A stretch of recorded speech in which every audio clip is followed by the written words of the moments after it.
Hello എൻ്റെ പേര് Silsa. Welcome back to my channel that Mallu next door. അപ്പോൾ ചാനൽ ഇതുവരെ സബ്സ്ക്രൈബ് ചെയ്തിട്ടില്ലെങ്കിൽ സബ്സ്ക്രൈബ് ചെയ്യാൻ മറക്കരുത്. വീഡിയോ ഇഷ്ടമല്ല ലൈക്ക് ചെയ്യുക, കമൻറ്റ് ചെയ്യുക, സപ്പോർട്ട് ചെയ്യുക. ഇത് നമ്മുടെ ഒരു കണ്ടിന്യൂഷൻ വീഡിയോ ആണ്. കഴിഞ്ഞ വീഡിയോയിൽ നമ്മൾ എങ്ങനെയാണ് സ്കിൻ ടൈപ്പ് കണ്ടുപിടിക്കുക എന്നുള്ളതും ഓരോ സ്കിന്നിനനുസരിച്ചിട്ട് നമ്മൾ എങ്ങനെ കെയർ ചെയ്യണം എന്നൊക്കെ ഉള്ളത് പറഞ്ഞിട്ടുണ്ടായിരുന്നു. ഇന്ന് ഡ്രൈ സ്കിന്നുകാർക്ക് വേണ്ടിയിട്ട് സ്പെസിഫിക് ആയിട്ടുള്ള വീഡിയോ ആണ്. ഡ്രൈ സ്കിൻ ഉള്ളവർ എന്തൊക്കെ ഫാക്ടേഴ്സ് അവോയ്ഡ് ചെയ്യണം, അല്ലെങ്കിൽ എങ്ങനെയൊക്കെയാണ് അവർ കെയർ ചെയ്യേണ്ടത് എന്നുള്ളതാണ് പറയാൻ പോകുന്നത്. അപ്പോൾ എന്താണ് ഡ്രൈ സ്കിൻ? ഞാൻ കഴിഞ്ഞ വീഡിയോയിൽ പറഞ്ഞിട്ടുണ്ടായിരുന്നു, എന്നാലും ഒന്നുകൂടെ പറയാം കഴിഞ്ഞ വീഡിയോ കാണാത്തവർക്കായിട്ട്. നിങ്ങളുടെ ഫേസിൽ ഓയിൽ ഉൽപ്പാദിപ്പിക്കുന്ന സെബേഷ്യസ് ഗ്ലാൻസിന്റെ ആക്ടിവിറ്റി വളരെ കുറവായിരിക്കും. അപ്പോൾ ഡ്രൈ സ്കിൻ ഉള്ളവരുടെ ഫീച്ചേഴ്സ് എന്തൊക്കെയാണെന്ന് വെച്ചാൽ, നിങ്ങളുടെ സ്കിൻ ഡള്ളായിരിക്കും, ടൈറ്റ് ആയിട്ടുണ്ടാവും, ഇലാസ്റ്റിസിറ്റി കുറവായിരിക്കും, ഫ്ലേക്കി ആയിരിക്കും, സ്കെയിലി ആവാം, അതുപോലെ ഇച്ചി ആവാം, ഒരു ഫ്ലഷ്ഡ് ഫീലിംഗ് ഉണ്ടാവും, ബേണിംഗ് ഉണ്ടാവാം, വാം ആയിട്ടുള്ള സ്കിൻ ആവും നിങ്ങൾക്ക് എപ്പോഴും ഉണ്ടാവുക. ഇനി നല്ല ഒത്തിരി ഡ്രൈ ആണെന്നുണ്ടെങ്കിൽ സ്കിൻ വരിഞ്ഞു പൊട്ടിയിട്ട് ബ്ലീഡിങ്ങും ഉണ്ടാവാനുള്ള ചാൻസ് ഉണ്ട്. അപ്പോൾ ഡ്രൈ സ്കിന്നിനെ പെർട്ടിക്കുലർ ആയിട്ടും അഫക്റ്റ് ചെയ്യുന്ന ഫാക്ടേഴ്സ് എന്തൊക്കെയാണെന്ന് നമുക്ക് നോക്കിയാലോ. ഒന്നാമത്തത് ജെനറ്റിക്സ്. ഫാമിലിയിൽ അല്ലെങ്കിൽ പേരൻസിന് ഇപ്പോൾ ഡ്രൈ സ്കിൻ ആണ് ഉള്ളതെന്നുണ്ടെങ്കിൽ നമുക്കും ഒബ്വിയസ്ലി ഡ്രൈ സ്കിൻ തന്നെ കിട്ടാനുള്ള ചാൻസ് വളരെ കൂടുതലാണ്. ഇപ്പോൾ എനിക്ക് ഡ്രൈ സ്കിന്നാണ് ഉള്ളത്. പിന്നെ എനിക്ക് കോണ്ടാക്ട് ഡെർമറ്റൈറ്റിസ് ഉണ്ട്. ഇപ്പോൾ ചില സമ്മറിൽ എൻ്റെ സ്കിന്ന് ബ്രേക്ക് ഔട്ട് ആവാറുണ്ട്. ചെറിയ ബ്ലബ്സ് പോലെ ഇങ്ങനെ വാട്ടർ ഫിൽഡ് ആയിട്ടുള്ള കുഞ്ഞു പൊങ്ങി വന്നിട്ട് അത് പൊട്ടിയിട്ട് ഫിംഗർ ടിപ്സ് ഒക്കെ നന്നായിട്ട് ഡ്രൈ ആയി പൊട്ടാറുണ്ട്. പിന്നെ അതുപോലെ സ്ട്രോങ് ഡിറ്റർജൻസ് ഒക്കെ യൂസ് ചെയ്താൽ, ചില ഗോൾഡ് കവേർഡ് ആയിട്ടുള്ള ജുവലറീസ് ഒക്കെ യൂസ് ചെയ്താൽ സ്കിന്നിന് ഭയങ്കര ഇറിറ്റേഷനും അതുപോലെ തന്നെ നന്നായിട്ട് ഡ്രൈ ആയി ബ്രേക്ക് ഔട്ട്സ് ഉണ്ടാവാറുണ്ട്. അപ്പോൾ ഞാൻ ഇതുപോലെ നാട്ടിലൊരു ഡെർമറ്റോളജിസ്റ്റിനെ കാണിച്ചപ്പോൾ പുള്ളി ചോദിച്ചായിരുന്നു, നിങ്ങളുടെ ഫാമിലിയിൽ ആർക്കെങ്കിലും ശ്വാസം മുട്ട് പോലുള്ള റെസ്പിറേറ്ററി എന്തെങ്കിലും അസുഖങ്ങളുണ്ടോ, അതുപോലെ ഡസ്റ്റ് അലർജി ഉണ്ടോ എന്നുള്ളത്. അപ്പോൾ എൻ്റെ ഫാദർ സൈഡിൽ എൻ്റെ കസിൻസ് കുറേ പേർക്ക് ഈ പ്രശ്നങ്ങൾ ഉള്ളതാണ്. ഇപ്പോൾ നെക്സ്റ്റ് ജനറേഷനിലുള്ള 2-3 പേർക്കും എന്നെ പോലെ ഈ സ്കിൻ ഇങ്ങനെ പൊട്ടുന്ന സെയിം കണ്ടീഷൻ ഉണ്ട്. അപ്പോൾ ഞങ്ങൾ എല്ലാവരും ഈ ഒരു ജെനറ്റിക്സ് നമ്മുടെ സ്കിന്നിൽ എന്തോരം അഫക്റ്റ് ചെയ്യുന്നു എന്നുള്ളതിൻ്റെ ഒരു തെളിവാണ് ഞാൻ പറഞ്ഞത്. ഈ ഒരു ഡ്രൈ സ്കിന്നിൻ്റെ ഒരു കാറ്റഗറി ഉള്ളവർക്ക് മെയിനായിട്ടും കാണപ്പെടുന്ന 2 സ്കിൻ ഡിസീസസ് ആണ് ഡെർമറ്റൈറ്റിസും അതുപോലെ തന്നെ എക്സീമയും. ഇപ്പോൾ ജെനറ്റിക്സ് ഡ്രൈ സ്കിന്നിൽ ഒരു കീ ഫാക്ടറാണ്. നെക്സ്റ്റ് എൻവയോൺമെന്റിനകത്ത് ഹ്യൂമിഡിറ്റി ആണ് മെയിനായിട്ട് നമ്മൾ നോക്കുന്നത്. ഇപ്പോൾ നമ്മളൊരു സ്ഥലത്ത് നിന്ന് വേറൊരു സ്ഥലത്തോട്ട് ട്രാവൽ ചെയ്യുവാണ്, അല്ലെങ്കിൽ ഇപ്പോൾ ഇന്ത്യയിലൊക്കെ ആണെങ്കിൽ ഞാൻ കഴിഞ്ഞ വീഡിയോയിലും പറഞ്ഞിട്ടുണ്ടായിരുന്നു, എപ്പോഴും ഒരു കോൺസ്റ്റന്റ്ലി ഒരു ഹ്യൂമിഡിറ്റി ഉള്ള ഒരു പ്രദേശമാണ്. ഇപ്പോൾ വിന്റർ ക്ലൈമറ്റിലൊക്കെ നമ്മൾ പുറത്തിറങ്ങിയാൽ ഹ്യൂമിഡിറ്റി വളരെ കുറവാണ്, ഒരു 20-30 ഒക്കെ ആയിരിക്കും. ഇനി ഹീറ്റർ വെച്ചിട്ട് അകത്ത് നമ്മൾ ഹ്യൂമിഡിറ്റി നോക്കുമ്പോൾ 20-30 ഒക്കെ ആയിരിക്കും കാണിക്കുക. ആ സമയത്ത് നമ്മുടെ സ്കിന്നും മ്യൂക്കസ് മെംബ്രെയിനും ഒക്കെ നന്നായിട്ട് ഡ്രൈ ആയിട്ട് നമുക്ക് ഒരുപാട് സ്കിൻ ഡിസീസും അതുപോലെ തന്നെ അലർജി, സൈനസൈറ്റിസ് ഒക്കെ വരാറുണ്ട്. അപ്പോൾ നിങ്ങൾ താമസിക്കുന്ന പ്രദേശത്തെ ഹ്യൂമിഡിറ്റി നിങ്ങളുടെ സ്കിന്നിനെ വളരെ ഇൻഫ്ലുവൻസ് ചെയ്യുന്ന ഒരു ഫാക്ടറാണ്. ഹ്യൂമിഡിറ്റി പോലെ തന്നെ ഇമ്പോർട്ടൻ്റ് ആയിട്ടുള്ള മറ്റൊരു ഫാക്ടറാണ് സൺ എക്സ്പോഷർ എന്ന് പറയുന്നത്. ഇപ്പോൾ കോണ്ടാക്ട് ഡെർമറ്റൈറ്റിസ് ഒക്കെ ഉള്ളവർക്കാണെങ്കിലും അല്ലെങ്കിൽ ചില എക്സീമ ടൈപ്പ് ഒക്കെ ആണെങ്കിലും സൺലൈറ്റ് ട്രിഗർ ചെയ്തിട്ട് കൂടുതലായിട്ട് അത് ഫ്ലെയർ അപ്പ് ചെയ്യാറുണ്ട്. അപ്പോൾ സൺ എക്സ്പോഷറും ഡ്രൈ സ്കിന്നിൻ്റെ ഒരു വില്ലനാണ്. ഡ്രൈ സ്കിന്നിനെ അഫക്റ്റ് ചെയ്യുന്ന മൂന്നാമത്തെ ഫാക്ടറാണ് സ്ട്രെസ് ഉണ്ടാകുമ്പോൾ നമ്മുടെ ഹോർമോണൽ ഇംബാലൻസ് ഉണ്ടാവുകയും എസ്പെഷ്യലി ആൻഡ്രോജൻ ഹോർമോണൊക്കെയും സെബം പ്രൊഡക്ഷനെ വളരെയധികം അഫക്റ്റ് ചെയ്യുന്ന ഒരു കാര്യമാണ്. അപ്പോൾ അങ്ങനെ വരുമ്പോൾ നമ്മുടെ സ്കിന്നിൽ ഓയിൽ കൺട്രോൾ അല്ലെങ്കിൽ ഓയിൽ പ്രൊഡക്ഷനിൽ അത് വേരിയേഷൻസ് ഉണ്ടാവുകയും അത് ഡ്രൈ സ്കിന്നിലോട്ട് കാരണമാവുകയും ചെയ്യും. നാലാമത്തെ ഫാക്ടർ നമ്മൾ യൂസ് ചെയ്യുന്ന പ്രോഡക്ട്സിലെ ഇൻഗ്രീഡിയൻസ് ആണ്. ഇപ്പോൾ നമ്മൾ യൂസ് ചെയ്യുന്ന മേക്കപ്പ് പ്രോഡക്ട്സ് അല്ലെങ്കിൽ സ്കിൻ കെയർ പ്രോഡക്ട്സ് ഒക്കെ ആൽക്കഹോൾ ബേസ്ഡ് ആയിട്ടുള്ളതാണെന്നുണ്ടെങ്കിൽ സ്കിൻ പെട്ടെന്ന് തന്നെ ഡ്രൈ ആവാനുള്ള ചാൻസ് ഉണ്ട്. ഇപ്പോൾ നിങ്ങൾക്ക് ഡ്രൈ സ്കിൻ പ്ലസ് പിമ്പിൾ ഉള്ള ആൾക്കാരാണെങ്കിൽ അതിന്റെ ട്രീറ്റ്മെന്റിനായിട്ട് റെറ്റിനോയിഡ്സോ അല്ലെങ്കിൽ റെറ്റിനോയിനോ ഒക്കെ യൂസ് ചെയ്യുന്നുണ്ടെങ്കിൽ അതും സ്കിന്നിനെ നന്നായിട്ട് ഡ്രൈ ആക്കും. ഇപ്പോൾ റെറ്റിനോയിഡ് യൂസ് ചെയ്യുമ്പോൾ നിങ്ങളോട് പറയുന്നത് സ്കിന്നിനെ നന്നായിട്ട് മോയ്സ്ചറൈസ് ചെയ്യണം എന്നുള്ളത്. ഇപ്പോൾ ഫ്രാഗ്രൻസ് ഉള്ള പ്രോഡക്റ്റ് പറയുമ്പോൾ തന്നെ അതുപോലെ തന്നെ സ്ട്രോങ് ആയിട്ടുള്ള ഡിറ്റർജന്റ്, ലോണ്ടറി സോപ്പ് ഒക്കെ യൂസ് ചെയ്യുമ്പോൾ അതും സ്കിന്നിനെ ഡ്രൈ ആക്കുന്നുണ്ട്. കൂടാതെ തന്നെ നമ്മൾ യൂസ് ചെയ്യുന്ന നമ്മുടെ ബോഡി സോപ്പിനകത്ത് അല്ലെങ്കിൽ ബോഡി വാഷിനകത്തൊക്കെ ഉള്ള സൾഫേറ്റിൻ്റെ ഒരു കണ്ടന്റ്, ലോറിയൽ സൾഫേറ്റ് എന്ന് പറയുന്ന ഒരു പ്രോഡക്റ്റ് ഉണ്ട്. അതായത് ഒത്തിരി പതയുന്ന പ്രോഡക്ട്സ് നമ്മൾ യൂസ് ചെയ്താൽ ഡ്രൈ സ്കിന്നുകാരുടെ സ്കിന്ന് ഒന്നും കൂടി പെട്ടെന്ന് ഡ്രൈ ആവും. അതുകൊണ്ട് തന്നെ മൈൽഡ് ആയിട്ടുള്ള ബോഡി ക്ലെൻസേഴ്സ് വേണം നമ്മൾ യൂസ് ചെയ്യാനായിട്ട്. പിന്നെ നമുക്ക് എല്ലാവർക്കും അറിയാവുന്ന ഫാക്ടറാണ് വെള്ളത്തിലെ ക്ലോറിൻ്റെ അളവ്. ഇപ്പോൾ ക്ലോറിൻ വാട്ടർ നമ്മൾ ഒത്തിരി കോൺസ്റ്റന്റ് ആയിട്ട് യൂസ് ചെയ്യുകയാണെങ്കിൽ സ്കിന്ന് നന്നായിട്ട് വരിഞ്ഞു മുറുകാനും ഒത്തിരി ഇങ്ങനെ ഈ വൈറ്റ് പാച്ചസ് ഒക്കെ വരാനും ഒക്കെ ചാൻസ് വളരെ കൂടുതലാണ്. ക്ലോറിൻ്റെ അളവ് നിങ്ങൾ ശ്രദ്ധിക്കുക. നെക്സ്റ്റ്, നിങ്ങൾ ദിവസവും ലോങ് ഷവർ എടുക്കുന്ന ആൾക്കാരാണെങ്കിൽ അത് അതുവഴി നിങ്ങളുടെ മോയ്സ്ചർ നഷ്ടപ്പെടാനും ഡ്രൈ സ്കിൻ ആവാനും ഉള്ള ചാൻസ് ഉണ്ട്. എസ്പെഷ്യലി നിങ്ങളിപ്പോൾ ഒരു വിന്റർ ഉള്ള കൺട്രിയിലൊക്കെയാണ് നിൽക്കുന്നതെന്നുണ്ടെങ്കിൽ എപ്പോഴും നിങ്ങളൊരു ക്യുക്ക് ഷവർ എടുക്കാൻ വേണ്ടി ശ്രമിക്കണം. 5 to 10 minutes എപ്പോഴും നിങ്ങൾ ഇതുപോലെ ഒത്തിരി ഹോട്ട് വാട്ടറിന്റെ അടിയിൽ പോയി നിന്ന് ലോങ് ഷവർ എടുക്കുന്നവരാണെങ്കിൽ സ്കിൻ പെട്ടെന്ന് തന്നെ മെച്ചർ ആവാനും ഉള്ള ചാൻസ് വളരെ കൂടുതലാണ്. സ്കിന്നിൽ ഒത്തിരി റിങ്കിൾസും ഒക്കെ വരും, അതുപോലെ ഇലാസ്റ്റിസിറ്റി നഷ്ടപ്പെടും. Next, dehydration. നിങ്ങളുടെ സ്കിന്നിൽ നിങ്ങൾ അധികം വെള്ളം കുടിക്കുന്നില്ല എന്നുണ്ടെങ്കിൽ ഒബ്വിയസ്ലി നിങ്ങളുടെ സ്കിൻ ഡ്രൈ ആവുമല്ലോ അല്ലേ. അപ്പോൾ നമ്മൾ എപ്പോഴും ശരീരത്തിന് ആവശ്യമായിട്ടുള്ള വെള്ളം സപ്ലിമെൻറ്റ് ചെയ്യുക. 2 to 3 liters ഓഫ് വാട്ടർ എന്നും കുടിക്കാൻ ശ്രമിക്കുക. അപ്പോൾ ഇത് ഡ്രൈ സ്കിൻ ഉള്ളവർക്ക് വളരെ എഫക്റ്റീവ് ആയിട്ടുള്ള കാര്യമാണ്. കാരണം ഞാനിപ്പോൾ എനിക്ക് നല്ല ഡ്രൈ സ്കിൻ ഉള്ള ഒരാളാണ്. ഇപ്പോൾ വെള്ളം കുടിക്കാൻ കുറച്ചൊന്ന് കുറഞ്ഞാൽ അപ്പോൾ തന്നെ എനിക്കത് അറിയാൻ പറ്റും. എൻ്റെ ലിപ്സ് അപ്പോൾ തന്നെ ക്രാക്ക് ആവാൻ തുടങ്ങും. അപ്പോൾ വെള്ളത്തിൻ്റെ അളവ് ഈസ് ഡയറക്ട്ലി പ്രൊപ്പോർഷണൽ ടു നമ്മുടെ സ്കിന്നിൻ്റെ മോയ്സ്ചറാണ്. അപ്പോൾ നിങ്ങളത് പ്രത്യേകം ശ്രദ്ധിക്കുക. നെക്സ്റ്റ് ഫാക്ടർ എന്ന് പറയുന്നത് മെഡിക്കൽ കണ്ടീഷൻസ് ആണ്. ഇപ്പോൾ നിങ്ങൾക്ക് ഹോർമോണൽ ഇംബാലൻസ്, പിന്നെന്താണ് ന്യൂട്രീഷണൽ ഡെഫിഷ്യൻസീസ്, ഡയബറ്റിസ്, തൈറോയിഡ് പോലുള്ള കാര്യങ്ങളൊക്കെ ഉണ്ടെന്നുണ്ടെങ്കിൽ അതും നിങ്ങളുടെ സ്കിന്നിൻ്റെ ഒരു മോയ്സ്ചർ കണ്ടൻറ്റിനെ അഫക്റ്റ് ചെയ്യുകയും ഡ്രൈ സ്കിൻ ആവാനുള്ള ചാൻസ് അല്ലെങ്കിൽ ഡ്രൈ സ്കിൻ ട്രിഗർ ചെയ്യാനുള്ള ചാൻസ് കൂടുകയും ചെയ്യും. നെക്സ്റ്റ് ഫാക്ടറാണ് നമ്മൾ കഴിക്കുന്ന മെഡിക്കേഷൻസ്. ഇപ്പോൾ ബർത്ത് കൺട്രോൾ പിൽസ് ഒക്കെ എടുക്കുന്നവർക്ക് ഡ്രൈ സ്കിൻ ഉണ്ടാവാനുള്ള ചാൻസ് വളരെ കൂടുതലാണ്. ഇപ്പോൾ നിങ്ങളുടെ ഫാമിലിയിൽ ആർക്കെങ്കിലും കിഡ്നി ഡിസീസ് ഒക്കെ ഉണ്ടെങ്കിൽ നിങ്ങൾക്ക് അറിയാൻ പറ്റും. അല്ലെങ്കിൽ ഇപ്പോൾ ബ്ലഡ് പ്രഷർ കൂടുതലുള്ളവർക്കൊക്കെയും ഡയൂററ്റിക്സ് കൊടുക്കാറുണ്ട്. അപ്പോൾ ഡയൂററ്റിക്സ് ബോഡിയിൽ നിന്ന് ഒത്തിരി വെള്ളത്തിനെ അങ്ങ് എലിമിനേറ്റ് ചെയ്യും, നമ്മുടെ ബോഡി ഡ്രൈ ആവുകയും ചെയ്യും. കീമോതെറാപ്പിയുടെ മെഡിക്കേഷൻസ് എടുക്കുന്നവരുടെ സ്കിന്നും ഒത്തിരി ഡ്രൈ ആവാറുണ്ട്. അതുപോലെ തന്നെ സ്റ്റാറ്റിൻസ് എന്ന് പറയുന്ന ഒരു കാറ്റഗറി മെഡിക്കേഷൻസ് ഉണ്ട്. അത് മെയിനായിട്ടും കൊളസ്ട്രോൾ ഉള്ളവർക്ക് കൊടുക്കുന്നതാണ്. ഇപ്പോൾ അറ്റോർവാസ്റ്റാറ്റിൻ പോലുള്ള മെഡിക്കേഷൻസ് ഒക്കെ നിങ്ങൾ കേട്ടിട്ടുണ്ടായിരിക്കും. അപ്പോൾ ആ കാറ്റഗറി മെഡിക്കേഷൻസ് കഴിക്കുന്നവർക്കും ഡ്രൈ സ്കിൻ വരാനുള്ള ചാൻസ് കൂടുതലാണ്.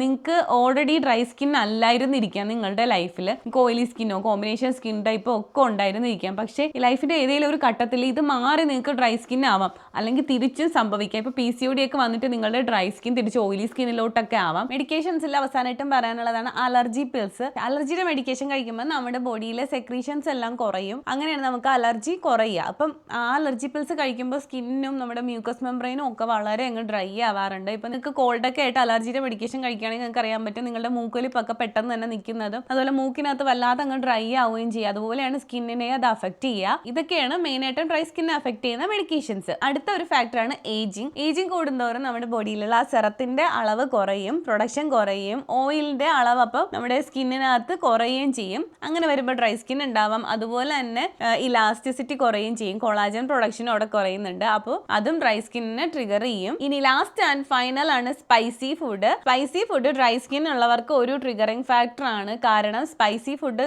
ഒത്തിരി ഹോട്ട് ആയിട്ടുള്ള ഫുഡൊക്കെ കഴിക്കുമ്പോൾ നമ്മുടെ സ്കിന്ന് ഡ്രൈ ആവും. അത് കൂടാഞ്ഞിട്ട് സിട്രസ് ഫ്രൂട്ട്സ്, അതായത് ഓറഞ്ച്, ലെമൺ പോലുള്ള അങ്ങനെ ആ പുളിയുള്ള ഫ്രൂട്ട്സ് കഴിക്കുമ്പോൾ അതിനകത്തുള്ള ആസിഡ് കണ്ടന്റും നമ്മുടെ സ്കിന്നിനെ ഡ്രൈ ആക്കും. പിന്നെ ഇതിനകത്ത് തന്നെ വരുന്നതാണ് ഹോട്ട് ഡ്രിങ്ക്സും ആൽക്കഹോളും ഒക്കെ. ഇതും സ്കിന്നിനെ ഡ്രൈ ആക്കുന്ന കാര്യങ്ങളാണ്. അപ്പോൾ നമ്മൾ ഇത്രയും നേരം എക്സ്പ്ലെയിൻ ചെയ്തത് എന്തൊക്കെ ഫാക്ടേഴ്സ് ആണ് ഡ്രൈ സ്കിന്നിനെ അഫക്റ്റ് ചെയ്യുക എന്നുള്ളതാണ്. ഇനി നമുക്ക് ഡ്രൈ സ്കിന്നിനെ എങ്ങനെയൊക്കെ കെയർ ചെയ്യാൻ നോക്കാം. ഞാനിവിടെ ഒരു 13 പോയിന്റ്സ് പറയുന്നുണ്ട്.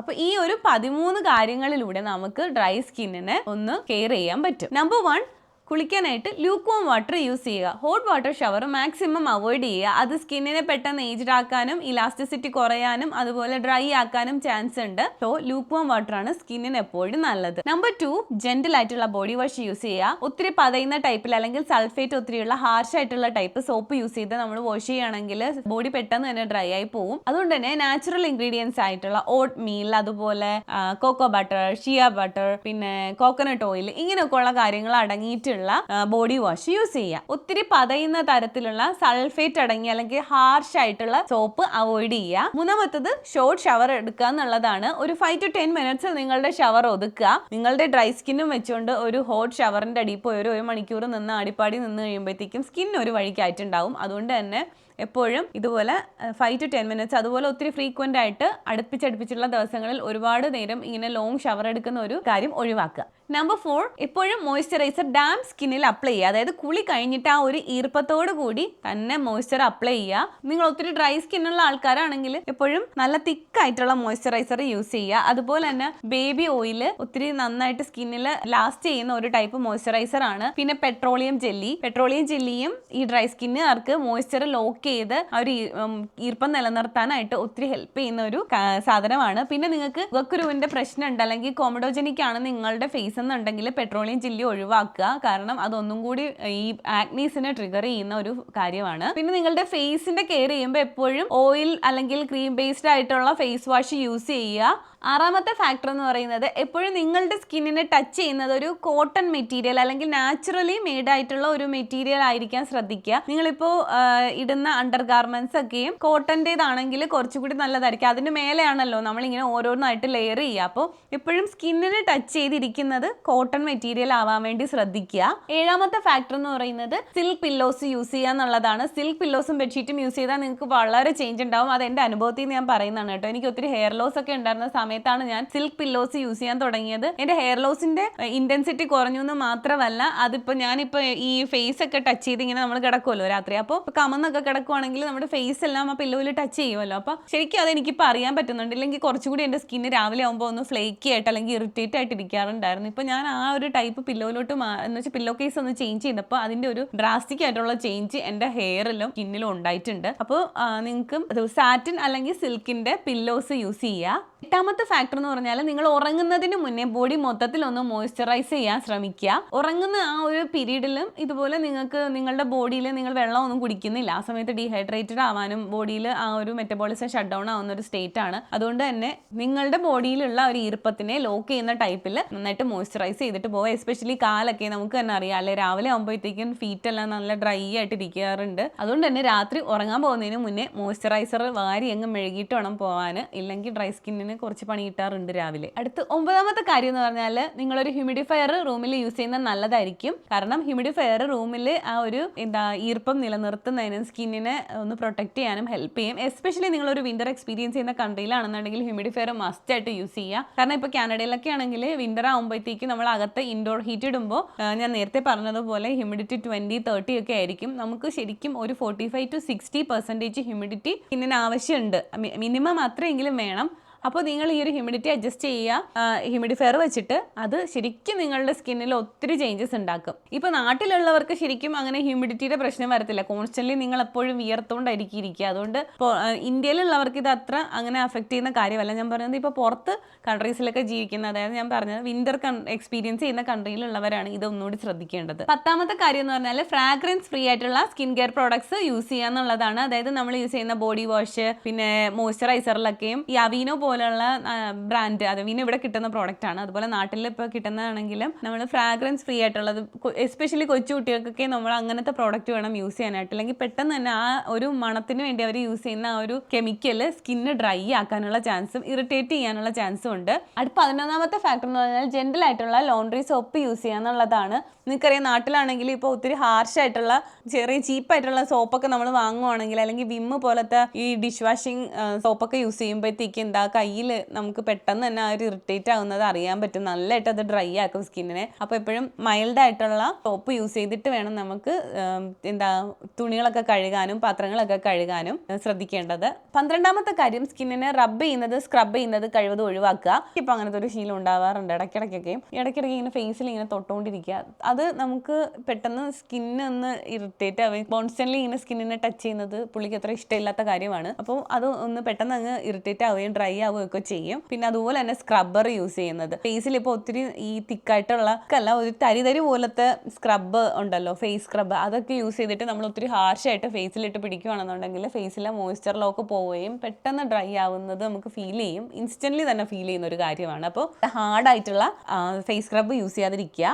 ബോഡി സ്ക്രബ് ആണെങ്കിലും യൂസ് ചെയ്യരുത്. അപ്പോൾ ഫൈനൽ ആൻഡ് ലാസ്റ്റ് പോയിന്റ് എന്ന് പറഞ്ഞാൽ സൺസ്ക്രീൻ യൂസ് ചെയ്യുക എന്നുള്ളതാണ്. സ്കിൻ കെയറിൽ സൺസ്ക്രീൻ എത്രത്തോളം ഇമ്പോർട്ടൻസ് ഉണ്ടെന്നുള്ളത് എൻ്റെ പ്രീവിയസ് വീഡിയോസിലൊക്കെ ഞാൻ പറഞ്ഞിട്ടുള്ളതാണ്. അതുപോലെ തന്നെ നമ്മുടെ മോയ്സ്ചർ ലോക്ക് ചെയ്യാനും സൺസ്ക്രീൻ വളരെ ഹെൽപ്പ് ചെയ്യും. കാരണം സണ്ണിൻ്റെ ഒരു എക്സ്പോഷർ സ്കിന്നിനെ ഡ്രൈ ആക്കുന്ന ഒരു മെയിൻ ഫാക്ടറാണ്, നമ്മൾ നേരത്തെ പറഞ്ഞായിരുന്നു. അതുകൊണ്ട് തന്നെ ഒരു 2 to 4 hours കഴിയുമ്പോൾ ശരിക്കും സൺസ്ക്രീൻ നമ്മൾ റീഅപ്ലൈ ചെയ്യണമെന്നാണ് പറയാറ്. ഇനിയിപ്പോൾ നിങ്ങൾ ഔട്ട്സൈഡ് ആക്ടിവിറ്റീസോ അല്ലെങ്കിൽ സ്വിമ്മിങ്ങിനൊക്കെ പോവുകയാണെങ്കിൽ അതിലും ഫ്രീക്വൻ്റ് ആയിട്ട് ഈ സൺസ്ക്രീൻ റീഅപ്ലൈ ചെയ്തുകൊണ്ടിരിക്കണം. അപ്പോൾ ഈ പറഞ്ഞ കാര്യങ്ങളൊക്കെയാണ് ഡ്രൈ സ്കിന്നുകാർ ശ്രദ്ധിക്കേണ്ടത്. ഇനി ഞാൻ ഇവിടെ ഒരു ലിസ്റ്റ് കൊടുക്കാം. ഈ ലിസ്റ്റിനകത്ത് പറയുന്ന കണ്ടന്റ് ഉള്ള പ്രോഡക്റ്റ് ഒക്കെയും നിങ്ങൾ മാക്സിമം അവോയ്ഡ് ചെയ്യുക. നേരത്തെ ഓൾറെഡി പറഞ്ഞതാണ് സൾഫേറ്റ് ഉള്ള സ്കിൻ കെയർ പ്രോഡക്റ്റ് അല്ലെങ്കിൽ ബോഡി വാഷ് അങ്ങനെയുള്ള കാര്യങ്ങളൊക്കെ നിങ്ങൾ മാക്സിമം അവോയ്ഡ് ചെയ്യുക. നിങ്ങളിപ്പോൾ ഒരു 30 years അല്ലെങ്കിൽ 25 years കഴിയുമ്പോൾ റെറ്റിനോയിഡ് യൂസ് ചെയ്യുന്നുണ്ടെങ്കിൽ ഉറപ്പായിട്ട് സ്കിന്നിന് ഒരു മൾട്ടി ലെയർ മോയ്സ്ചറൈസർ കൊടുത്തിരിക്കണം. മസ്റ്റായിട്ടും അത് നന്നായിട്ട് മോയ്സ്ചറൈസ് ചെയ്യാൻ നിങ്ങൾ എപ്പോഴും ഉറപ്പ് വരുത്തുക. അടുത്തത് ആൽക്കഹോൾ ആൻഡ് ആൽക്കഹോൾ ബേസ്ഡ് ആയിട്ടുള്ള സ്കിൻ കെയർ പ്രോഡക്റ്റ് ഒഴിവാക്കുക. അടുത്തതായിട്ട് നിങ്ങളൊരു ബോഡി വാഷ് അല്ലെങ്കിൽ മോയ്സ്ചറൈസർ തിരഞ്ഞെടുക്കുമ്പോൾ അതിനകത്ത് ശ്രദ്ധിക്കേണ്ട ഇൻഗ്രീഡിയൻസ് ആണ്. അതായത് നിങ്ങൾക്ക് ഹെൽപ്പ് ചെയ്യുന്ന ഇൻഗ്രീഡിയൻസ്, നിങ്ങൾക്ക് ആവശ്യമുള്ള ഇൻഗ്രീഡിയൻസ് എന്തൊക്കെയാണെന്നാണ് അടുത്ത ലിസ്റ്റിൽ പറയുന്നത്. നിങ്ങൾ എപ്പോഴും ക്രീം ആൻഡ് ഓയിൽ ബേസ്ഡ് ആയിട്ടുള്ള പ്രോഡക്റ്റ് യൂസ് ചെയ്യുക. ബേബി ഓയിൽ, പിന്നെ ceramides, peptides, urea, lactic acid, glycerin, petroleum jelly, ഇതൊക്കെ അടങ്ങിയിട്ടുള്ളത് അല്ലെങ്കിൽ ഇതിൻ്റെയൊക്കെ തന്നെ ഇൻഡിവിജ്വൽ പ്രോഡക്റ്റ് കിട്ടുന്നുണ്ടെങ്കിൽ നിങ്ങൾ അത് ചൂസ് ചെയ്യുക. ഇനി നിങ്ങളുടെ ഫേസിന് വേണ്ടിയിട്ടുള്ള പ്രോഡക്റ്റ് ആണ് ചൂസ് ചെയ്യുന്നുണ്ടെങ്കിൽ ഈ ഇൻഗ്രീഡിയൻസ് ഉള്ളത് തിരഞ്ഞെടുക്കുക. സ്ക്വാലൈൻ, ഹൈലറോണിക് ആസിഡ്, വൈറ്റമിൻ സി, സെറമൈഡ്സ്. ഇനി നിങ്ങളുടെ ഡ്രൈ സ്കിൻ ഇറിറ്റേറ്റ് ആയി ഒത്തിരി ഇച്ചിയൊക്കെ ആവുന്നുണ്ടെങ്കിൽ നിങ്ങളൊരു 1% ഹൈഡ്രോകോർട്ടിസോൺ ക്രീം യൂസ് ചെയ്യുക. അപ്പോൾ ഇനി നമുക്ക് ഡ്രൈ സ്കിൻ ഉള്ളവരുടെ ഒരു സ്കിൻ കെയർ റൂട്ടീൻ എങ്ങനെയായിരിക്കണം എന്ന് നോക്കാം. അപ്പോൾ സ്കിൻ കെയറിൻ്റെ എന്തൊക്കെയാണ് സ്റ്റേജ് എന്നുള്ളത് നിങ്ങൾക്ക് അറിയാം. ഒന്നാമത്തത് ക്ലെൻസിങ്. നിങ്ങൾക്ക് രാവിലെയും വൈകുന്നേരവും ക്ലെൻസിങ് ചെയ്യാം. ക്ലെൻസിങ് ചെയ്യുമ്പോൾ നിങ്ങളൊരു ജെൻറ്റിൽ, നേരത്തെ പറഞ്ഞ പോലെ ക്രീം അല്ലെങ്കിൽ ഓയിൽ ബേസ്ഡ് ആയിട്ടുള്ള പ്രോഡക്റ്റ് യൂസ് ചെയ്യുക. ഇപ്പോൾ ഡബിൾ ക്ലെൻസിങ് നിങ്ങളുടെ പേഴ്സണൽ ചോയ്സ് ആണ്. വേണമെന്നുണ്ടെങ്കിൽ നിങ്ങൾക്ക് യൂസ് ചെയ്യാൻ, വേണമെങ്കിൽ അവോയ്ഡ് ചെയ്യാം. പക്ഷേ അത് നിങ്ങൾ യൂസ് ചെയ്യുന്ന പ്രോഡക്റ്റിന് ടോട്ടലി ഡിപ്പെൻഡ് ചെയ്തിരിക്കും. കാരണം ഡബിൾ ക്ലെൻസിങ് എപ്പോഴും നല്ലൊരു കാര്യമാണ്. ഇമ്പ്യൂരിറ്റീസ് ഒക്കെ പോകുന്നതിനും അപ്ലൈ ചെയ്യുന്ന പ്രോഡക്റ്റ് നന്നായിട്ട് അത് സ്കിന്നിൽ അബ്സോർബ് ചെയ്യാനും ഡബിൾ ക്ലെൻസിങ് വളരെ ഹെൽപ്പ് ചെയ്യുന്ന ഒരു പ്രോസസ്സാണ്. അപ്പോൾ അത് നിങ്ങളുടെ പേഴ്സണൽ ചോയ്സ് ആണ്. പക്ഷേ നിങ്ങൾ തിരഞ്ഞെടുക്കുന്ന പ്രോഡക്റ്റ് ആണ് അവിടുത്തെ ഇമ്പോർട്ടൻ്റ് ആയിട്ടുള്ള കാര്യം എന്ന് പറഞ്ഞാൽ. അടുത്ത രണ്ടാമത്തെ സ്റ്റെപ്പ് ടോണറാണ്. ടോണർ നിങ്ങൾക്ക് രാവിലെയും വൈകുന്നേരവും യൂസ് ചെയ്യുക. സ്കിന്നിൻ്റെ pH ബാലൻസ് ചെയ്യുന്ന ടൈപ്പിലുള്ള ടോണർ യൂസ് ചെയ്യുക. അതുപോലെ തന്നെ വാട്ടർ ബേസ്ഡ് ആയിട്ടുള്ള ടോണർ യൂസ് ചെയ്യാൻ ശ്രമിക്കുക. ഈ ടോണർ സ്കിന്നിൻ്റെ ബാക്കി പ്രോഡക്റ്റിനെ ഒന്ന് അബ്സോർബ് ചെയ്യാനായിട്ട് പ്രിപ്പയർ ചെയ്യുകയാണ് ചെയ്യുക. അതുകൊണ്ട് തന്നെ നിങ്ങളൊരു ഹൈഡ്രേറ്റിംഗ് ആയിട്ടുള്ള ടോണർ യൂസ് ചെയ്യാൻ ശ്രമിക്കുക. നമ്പർ 3 ഫേഷ്യൽ സെറം ആണ്. നിങ്ങൾക്ക് രാവിലെയും വൈകിട്ടും ഫേഷ്യൽ സെറവും യൂസ് ചെയ്യാം. നിങ്ങൾക്ക് squalane, vitamin C, hyaluronic acid, niacinamide, ഈ സെറംസ് ഒക്കെ യൂസ് ചെയ്യാം ഫേസിൽ. നെക്സ്റ്റ് സ്റ്റെപ്പ് ഐ ക്രീം ആണ്. ഐ ക്രീം നിങ്ങൾക്ക് രാവിലെയും വൈകിട്ടും യൂസ് ചെയ്യാൻ പറ്റും. ഇതിനകത്തും niacinamide, vitamin C, shea butter അല്ലെങ്കിൽ ഹൈലറോണിക് ആസിഡ് ഒക്കെ അടങ്ങിയിട്ടുള്ള പ്രോഡക്റ്റ് നിങ്ങൾക്ക് സെലക്ട് ചെയ്യാം. ഇനി നെക്സ്റ്റ് സ്റ്റെപ്പ് മോയ്സ്ചറൈസർ ആണ്. മോയ്സ്ചറൈസർ സെലക്ട് ചെയ്യുമ്പോൾ ഒത്തിരി നല്ല സ്കിന്നിൽ ഡീപ്പായിട്ട് അബ്സോർബ് ചെയ്യുന്ന തരത്തിലുള്ള മോയ്സ്ചറൈസർ സെലക്ട് ചെയ്യാം. മോയ്സ്ചറൈസർ നിങ്ങൾക്ക് രാവിലെയും വൈകിട്ടും യൂസ് ചെയ്യാം. അതുപോലെ തന്നെ നല്ലൊരു തിക്ക് ലെയർ ഓഫ് മോയ്സ്ചറൈസർ എപ്പോഴും ഇടാൻ ശ്രമിക്കും. ഒന്നിലേറെ മോയ്സ്ചറൈസർ ലെയർ വേണമെങ്കിൽ നിങ്ങൾക്ക് കൊടുക്കാം. അടുത്ത സ്റ്റെപ്പ് സൺസ്ക്രീൻ ആണ്. സൺസ്ക്രീൻ രാവിലെ മാത്രം യൂസ് ചെയ്താൽ മതിയാവും. അതും SPF 30+ ഉള്ളത് യൂസ് ചെയ്യുക. അത് ഹൈഡ്രേറ്റിംഗ് ആയിട്ടുള്ളൊരു സൺസ്ക്രീൻ യൂസ് ചെയ്താൽ നല്ലതായിരിക്കും. ഇനി ഫൈനൽ സ്റ്റെപ്പ് ലിപ് ബാം ആണ്. ലിപ് ബാം യൂസ് ചെയ്യുന്നത് നമുക്ക് രാവിലെയും വൈകിട്ടും ഇൻക്ലൂഡ് ചെയ്യാമെന്നുള്ള സ്റ്റെപ്പാണ് സ്കിൻ കെയറിൽ. ഇനി ലിപ് ബാമിനകത്തും നിങ്ങൾക്ക് പെട്രോളിയം ജെല്ലി അല്ലെങ്കിൽ പാരഫിൻ, മിനറൽ ഓയിലൊക്കെ ഉള്ള നോക്കിയിട്ട് ചൂസ് ചെയ്യാം. ഇനി റെഗുലർ ആയിട്ടുള്ള സ്കിൻ കെയർ സ്റ്റെപ്പ് അല്ലാണ്ട് നമ്മൾ ചെയ്യുന്ന ഒരു കാര്യമാണ് എക്സ്ഫോളിയേഷൻ അല്ലേ. ഇപ്പോൾ ഡ്രൈ സ്കിന്നുള്ളവർക്ക് വീക്ക്ലി വൺസ് ചെയ്താൽ മതിയാവും. അത് നിങ്ങളുടെ സ്കിന്നിലെ ഫ്ലേക്സും ഇമ്പ്യൂരിറ്റീസ് ഒക്കെ പോയിട്ട് നിങ്ങൾക്ക് സ്കിന്നിലെ ആ ഒരു പ്രോഡക്റ്റ് നിങ്ങൾ പിന്നെ ബാക്കി എല്ലാ ദിവസവും അപ്ലൈ ചെയ്യുന്ന പ്രോഡക്റ്റ് കൂടുതൽ അബ്സോർബ് ചെയ്യാനായിട്ട് ഹെൽപ്പ് ചെയ്യുന്ന ഒരു പ്രോസസ്സാണ്. അതുപോലെ ഡെഡ് സ്കിന്നൊക്കെ റിമൂവ് ചെയ്യാൻ ഹെൽപ്പ് ചെയ്യുന്ന ഒരു പ്രോസസ്സാണ് എക്സ്ഫോളിയേഷൻ. ഇത് മസ്റ്റ് ആയിട്ട് ചെയ്യേണ്ട ഒരു കാര്യമാണ്. എക്സ്ഫോളിയേഷനായിട്ട് നമുക്ക് 3 മെത്തേഡ്സ് ഉണ്ട്. ഒന്നാമത്തത് മെക്കാനിക്കൽ സ്ക്രബ്സ് ഉണ്ട്, കെമിക്കൽ സ്ക്രബ് ഉണ്ട്, അതുപോലെ തന്നെ ലേസർ ട്രീറ്റ്മെൻറ്റും ഉണ്ട്. മെക്കാനിക്കൽ സ്ക്രബിനകത്ത് മെയിനായിട്ട് വരുന്നത് ഒന്ന് ക്ലെൻസിങ് ബ്രഷസ് ഉണ്ട്, അതുപോലെ തന്നെ എക്സ്ഫോളിയേറ്റിംഗ് ഫേസ് ക്ലോത്ത്സ് ഉണ്ട്, പിന്നെ ഫേഷ്യൽ സ്ക്രബ്സ് ഉണ്ട്. കെമിക്കൽ എക്സ്ഫോളിയേഷൻ എന്ന് പറയുമ്പോൾ കെമിക്കൽ ഇൻഗ്രീഡിയൻസ് അടങ്ങിയിട്ട് നമ്മൾ കൺട്രോൾഡ് എൻവയോൺമെൻറ്റിൽ ചെയ്യുന്ന ഒരു പ്രോസസ്സാണ്. അതായത് കോപ്പർ അടങ്ങിയിട്ടുള്ള ഫേഷ്യൽ സെറംസ്, AHA BHA അടങ്ങിയിട്ടുള്ള ഫേഷ്യൽ പ്രോഡക്ട്സ് ഒക്കെ യൂസ് ചെയ്യുമ്പോൾ നന്നായിട്ട് സ്കിൻ എക്സ്ഫോളിയേറ്റ് ആവുന്നുണ്ട്. അതുപോലെ തന്നെ വേറൊരു പ്രോഡക്റ്റാണ് ലാക്റ്റിക് ആസിഡ്. ഇതൊക്കെയാണ് കെമിക്കൽ എക്സ്ഫോളിയൻസ്. ഇനി ലേസർ ട്രീറ്റ്മെൻറ്റ് ചെയ്യുന്നത് വഴി അത് കുറച്ച് എക്സ്പെൻസീവ് ആയിട്ടുള്ളതാണ്. സെലിബ്രിറ്റീസും അല്ലെങ്കിൽ ഒത്തിരി ഹൈ എൻഡ് കുറച്ച് പോകുന്ന ഒരു പ്രോസസ്സാണിത്. ഇതിൻ്റെ ഒത്തിരി ഡെഡ് സെൽസ് എല്ലാം റിമൂവ് ചെയ്യും, നന്നായിട്ട് റീജുവനേറ്റ് ചെയ്യുന്ന ഒരു എക്സ്ഫോളിയേഷൻ പ്രോസസ്സാണ് ലേസർ ട്രീറ്റ്മെൻറ്റ് എന്ന് പറയുന്നത്. അപ്പോൾ ഇത്രയാണ് ഡ്രൈ സ്കിന്നിൻ്റെ എക്സ്ഫോളിയേഷൻ പ്രോസസ്സ് എന്ന് പറയുന്നത്. അപ്പോൾ നമ്മൾ ഒത്തിരി കാര്യങ്ങൾ പറഞ്ഞു ഡ്രൈ സ്കിന്നിൻ്റെ കെയറിന് വേണ്ടിയിട്ടുള്ളത്. നിങ്ങൾക്ക് ഹെൽപ്ഫുൾ ആയെന്ന് ഞാൻ വിചാരിക്കുന്നു. അപ്പോൾ ഡ്രൈ സ്കിന്നുള്ള എല്ലാവരും പോയി നന്നായിട്ട് സ്കിന്നൊക്കെ മോയ്സ്ചറൈസ് ചെയ്യാൻ തുടങ്ങിക്കോളൂ. അടുത്ത വീഡിയോ ആയിട്ട് കാണുന്നതായിരിക്കും. ബൈ.